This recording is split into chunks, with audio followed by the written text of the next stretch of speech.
Union budget 2022-23 पेश हो चुका है और इसके साथ ही विपक्ष और कई सारे फार्म लीडर्स की तीखी प्रक्रिया सामने आनी शुरू हो गई है। इस वक्त हमारे साथ योगेंद्र यादव हैं। लंबे समय तक जो ऐतिहासिक किसान आंदोलन दिल्ली के बॉर्डर्स पे चला, उसमें योगेंद्र यादव भी कोर कमेटी में थे। योगेंद्र जी, आज जो बजट आया है जिसको सरकार और तमाम जो यूनियन कैबिनेट मिनिस्ट्री है वो लगातार अप्रिसिएट कर रही है, उसके बारे में आपकी क्या राय है? वो अप्रिशिएट नहीं करेंगे तो कौन करेगा भाई। मैंने जब स्पीच को सुना तो मुझे लगा इतना नाराज क्यों है, इतनी गुस्सा क्यों है। इससे पहले जो बजट आया करते थे उसमें वित्त मंत्री किसानों को पैसा तो कुछ नहीं देते थे तब भी, लेकिन दो चार नाम की बड़ी बड़ी स्कीम, बम्बास्टिक स्कीम अनाउंस कर देते थे और बड़ी सुंदर पोइट्री से कहते थे किसान तुम अन्नदाता हो, तुम ये हो वो हो। इस बार ना तो एलोकेशन मिला, ना स्कीम घोषित हुई और ना ही डायलॉग मिले। तो मुझे लगा कि तो गुस्सा है। 90 मिनट की स्पीच में सिर्फ 2.5-3 मिनट किसान और रूरल एरियाज के बारे में थे और वो भी नाम मात्र की घोषणाएं कर कर आके चलती बनी। मुझे लगा कि किसान आंदोलन से हारी हुई भारतीय जनता पार्टी अब आंदोलनकारियों से बदला लेने की बजाय किसानों से बदला ले रही है। बिल्कुल ये तो बदले की स्पीच थी।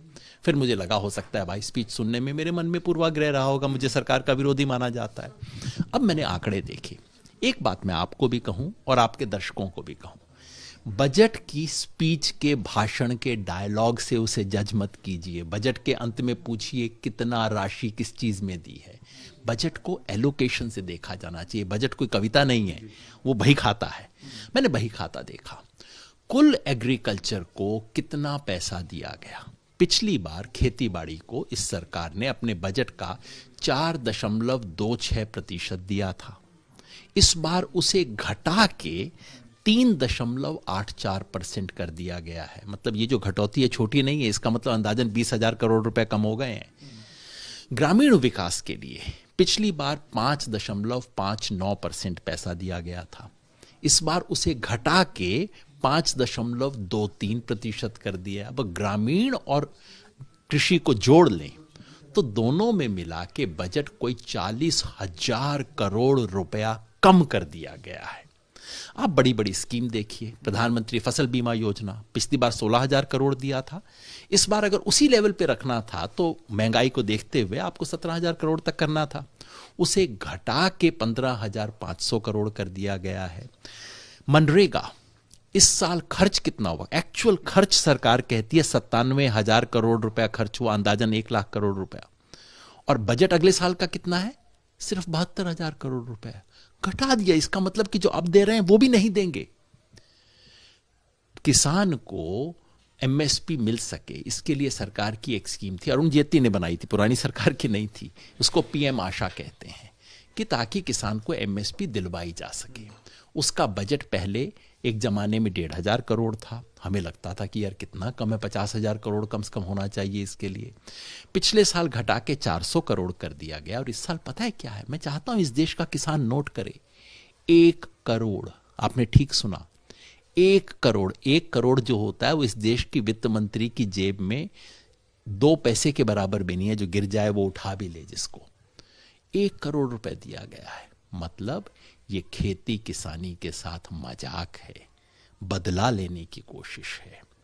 और मैं समझता हूं ये जो आए बाएं की घोषणाएं हुई हैं कि भाई कृषि विश्वविद्यालयों का सिलेबस बदल देंगे। अरे आप शिक्षा नीति घोषित कर रहे हो क्या इस देश की? आप बजट दे रहे हो, बताइए कितना पैसा बढ़ाएंगे उस विश्वविद्यालयों का? सरकार ने, अगर आंकड़ों की बात करें, हम 2.37 लाख करोड़ रुपए एमएसपी के लिए भी दिया है, वीट और पैडी की प्रोक्योरमेंट के लिए दिया है। तो क्या वो काफी है, ना काफी है, कैसे देख? मुझे बहुत अच्छा हुआ आपको ये आंकड़ा याद रहा।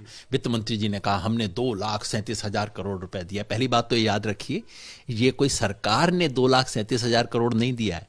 किसान की फसल खरीद के उसको पैसा दिया गया है और वो फसल को समुद्र में नहीं फेंका जाएगा, वो काम आएगी। तो किसान को खरीद के पैसा दिया गया है। दूसरी ओर उससे भी ज्यादा महत्वपूर्ण बात यह है कि पिछले साल से कम है। पिछले साल इन्हीं 2 फसलों पे 2,48,000 करोड़ रुपए दिया गया था। अगर अमाउंट की बात करें कि उसका जो प्रोक्योरमेंट हुआ, इस साल वित्त मंत्री कहती हैं 12,008 मीट्रिक लाख टन हमने खरीद लिया। पिछली बार कितना था? 1286। यानी कि घट गया है।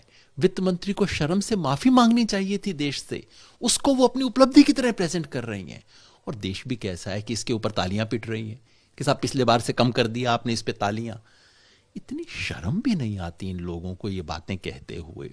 और ऐसा झूठ का साम्राज्य बन गया है कि आप जितना है उससे कम कर लीजिए और कहिए कि अब लड्डू खाओ और तालियां पीटो इसके ऊपर। एक आखिरी सवाल है इस पूरी बातचीत में। सरकार ने दो स्कीम्स का या पॉलिसी का अनाउंसमेंट किया है अपनी तरफ से। ये कहा जा रहा है कि कोऑपरेटिव सोसाइटी पे जो सरचार्ज लगता था उसको रिड्यूस किया गया है, तो उसकी वजह से रेवेन्यू ज़्यादा सर्कुलेट होगा और इवेंचुअली जो किसान होगा या रूरल इकोनॉमी होगी, क्योंकि कोऑपरेटिव्स ज़्यादातर रूरल इकोनॉमी को पे बेस्ड है इस वक्त हमारे देश में, तो वहाँ पे फ़ायदा मिलेगा, नंबर एक।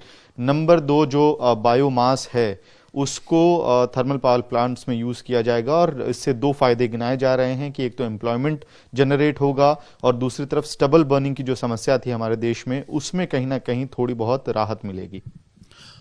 दोनों उम्मीद है, हो सकता है सच निकले, पर अभी जो सच्चाई है वो मैं आपको बता देता हूं। कोऑपरेटिव पे टैक्स कम करने से कितना फायदा होगा ये बाद में पता लगेगा, लेकिन कोऑपरेटिव्स के लिए सरकार अपनी जेब से जो पैसा देती थी एफपीओ के लिए, फार्मर प्रोड्यूसर ऑर्गेनाइजेशन के लिए, पिछले साल 700 करोड़ था, इस साल घटाकर 500 करोड़ कर दिया गया। घटा है, बढ़ा नहीं है। बायोमास यानी कि पराली को जलाने वाला, सरकार जो योजनाएं कई सालों से बना रही है, दो बात याद रखिए। सुप्रीम कोर्ट ने कहा था अगर आपको पराली जलाना बंद करना है तो भाई किसान को आप थोड़ा सा पैसा देना शुरू कर दो कि किसान ये ना करे। एक पैसा सरकार ने नहीं दिया।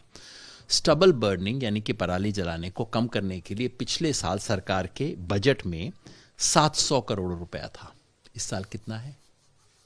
0। वो आइटम ही खत्म कर दिया गया है। आप ही बताइए इस डायलॉग को मैं कैसे सीरियसली लूं? सुंदर सुंदर बातें और अंदर देखो तो नील बटा नील। कहीं ना कहीं आप माने ना माने ये सरकार किसानों से नाराज है। किसानों को कह रही है अच्छा बच्चू तुमने हमारे साथ ये किया, देखो जब पैसा आएगा ना, जब कहते हैं ना बच्चा ठीक से नहीं किया कल को पापा तुम्हें चॉकलेट नहीं देंगे, तुम्हें नहीं देंगे।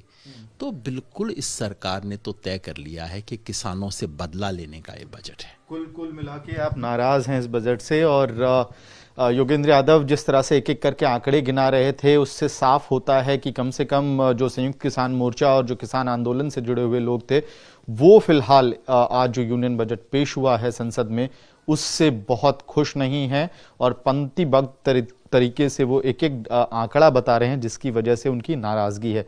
वीडियो जर्नलिस्ट शगुन के साथ मैं अमित भारद्वाज, दिल्ली।